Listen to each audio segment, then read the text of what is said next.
The last big dance of the year is over. Tonight is the most wonderful spring night you ever knew, Sally. The air is so soft, and Hank is such a nice guy. Let's go to Mountain Park for a while and look at the moon. We can turn off at Hatfield. Let's decide when we get to Hatfield, all right? Okay. You could have impulsively answered yes or no. Why didn't you, Sally? Was it because you have learned to recognize when your own emotions want to take over? It wasn't too long ago when you started to think about your emotions objectively. There was that day in class. Hank was there, too. May I have your attention, please? You are wondering what today's lesson will be about. Today's lesson in psychology is going to be about emotions. Now, we all start with a primary set, and as we grow older, we acquire more of them.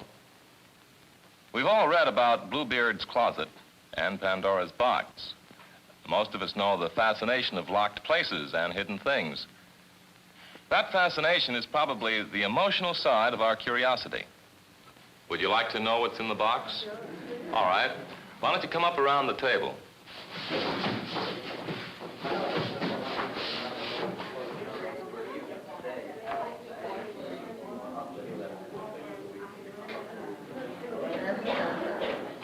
Where did you go? Under the train station. Oh,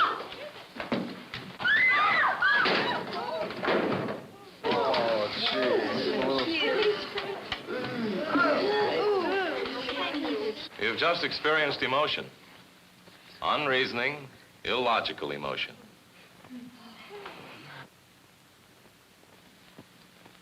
Think now.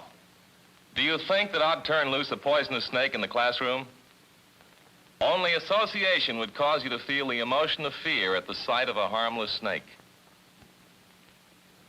Emotion can so work on us that under its stimulus, we may sometimes perform feats of almost superhuman strength.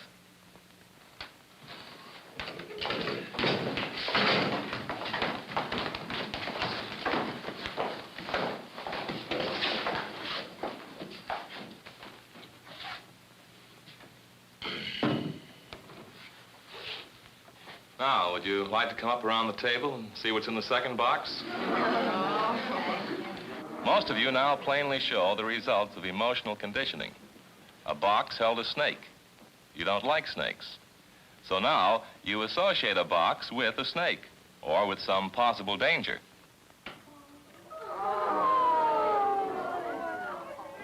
Many experiences condition us emotionally.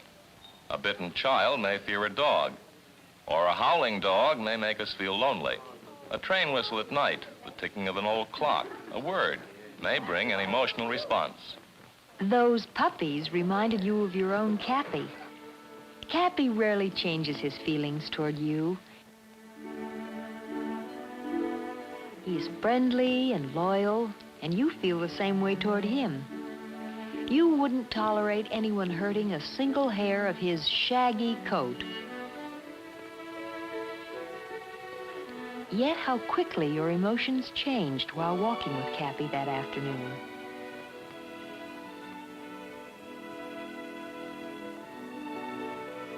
You saw the familiar convertible rolling by. Hank was smiling. There was an attractive girl beside him, a stranger. She sat so close to him, she was practically in his lap. How could he, the deceitful... You yanked poor Cappy along behind you, the Cappy you love. You were hurt, furious, and indignant all at once. You were jealous. You felt completely alone, deserted.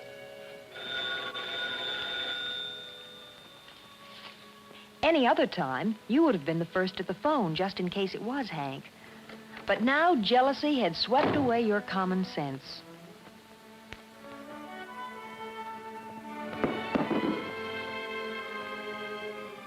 Fortunately, your mother has a sense of humor.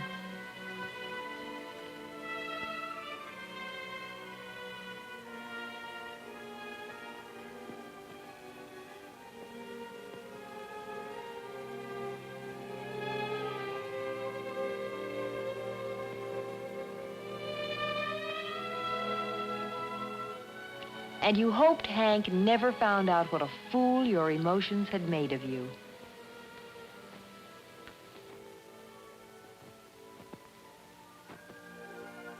You came to realize what your parents mean to you. How pleasant the feeling of emotional security is. The mutual love and respect you all share and take for granted.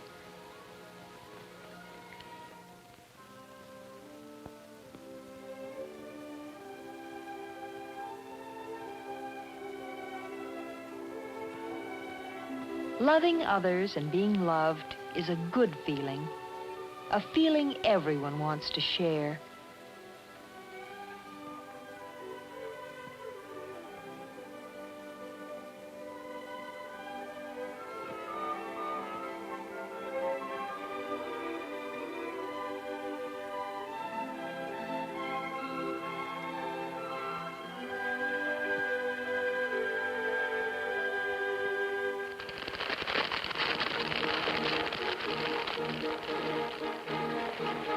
Then there was the night your schoolmates shared a different, ugly emotion.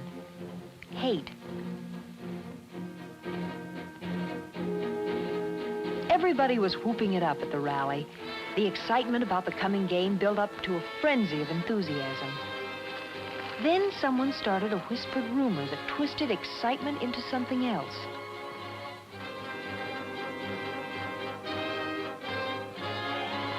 What made them pick that particular teacher's house? What reason did anyone have to start such a thing? As a stone smashed the window, you saw how hysteria turns individuals into a mob.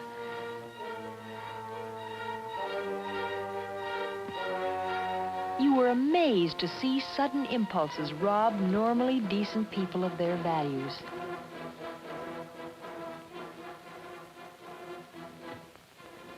That night, you and Hank kept your emotional balance and remained rational. So you learned that it isn't always easy to think things out in the heat of the moment. And you'll never forget that day in the fencing class, Sally, when you found out how uncontrollable and intense emotion can be.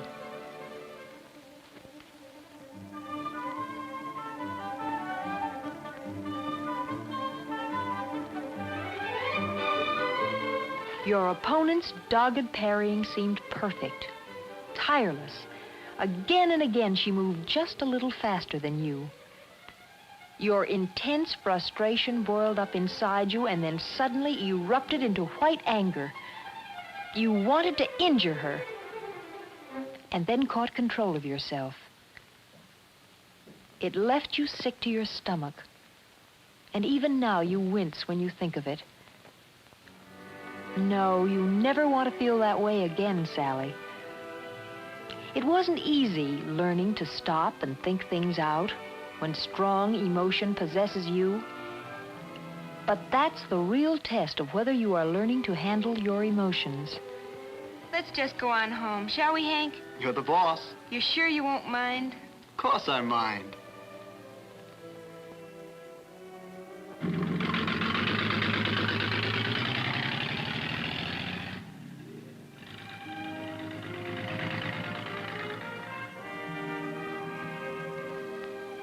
You've learned through experience that no matter how deep the emotion is, you don't have to let it take you over.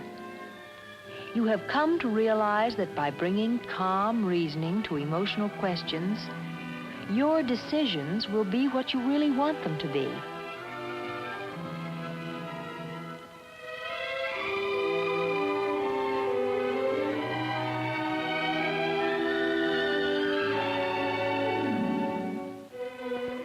You're starting to think about your emotions, Sally, and you are on the way toward emotional maturity.